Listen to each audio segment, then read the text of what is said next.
ഓരോ സെക്കൻഡുകളും അതിനെ ഗൗരവത്തോടുകൂടെ നോക്കിക്കാണാൻ കഴിയണം. ദഖാത്തു ഖൽബിൽ മർഇ ഖായിലത്തുൻ ലഹു.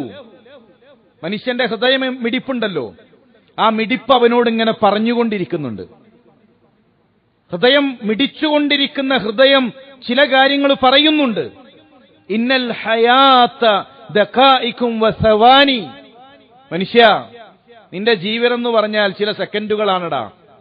ഈ മിടിക്കുന്ന സെക്കൻഡുകളുണ്ടല്ലോ, നിമിഷങ്ങളുണ്ടല്ലോ, അതാണ് നിന്റെ ഹയാത്ത്, അതാണ് നിന്റെ ജീവിതം.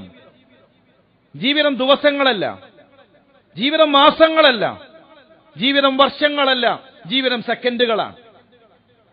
ഓരോ സെക്കൻഡുകളിലൂടെയാണ് നമ്മൾ ജീവിക്കുന്നത്. അതുകൊണ്ട് ഇപ്പോൾ എങ്ങനെ, അതാണ് ആലോചിക്കേണ്ടത്. കഴിഞ്ഞുപോയത് ആലോചിച്ച് ഇങ്ങനെ സങ്കടപ്പെട്ട് ദുഃഖിച്ചിരിക്കുക.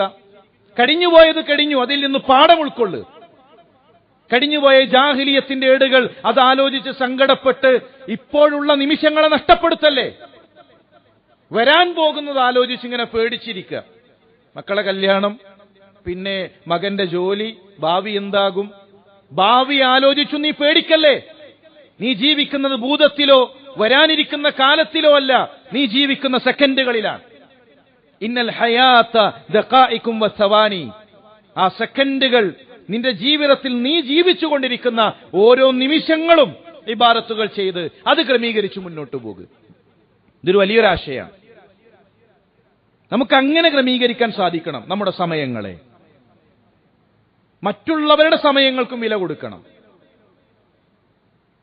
ഒരാളെ കാത്തു നിർത്തുക. എവിടെ എത്തിയെന്ന് ചോദിച്ചാൽ ഇതാ 5 മിനിറ്റ് കൊണ്ട് എത്തും. പറയണ നമുക്ക് തന്നെ അറിയാം, 1 മണിക്കൂർ യാത്രയുണ്ട്, 2 മണിക്കൂർ യാത്രയുണ്ട്. അത് പറഞ്ഞാൽ ആ മനുഷ്യന് 1 മണിക്കൂർ ഉപയോഗപ്പെടുത്താം. നമ്മളത് പറയൂല.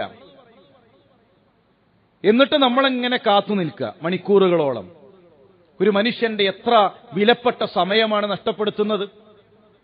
മറിച്ച് നമ്മളിതാ 1 മണിക്കൂർ കൂടെ താമസിക്കുമെന്ന് പറഞ്ഞാൽ ആ മനുഷ്യന്റെ മനസ്സിൽ എത്രമാത്രം നമ്മൾ ഉയരുന്നു.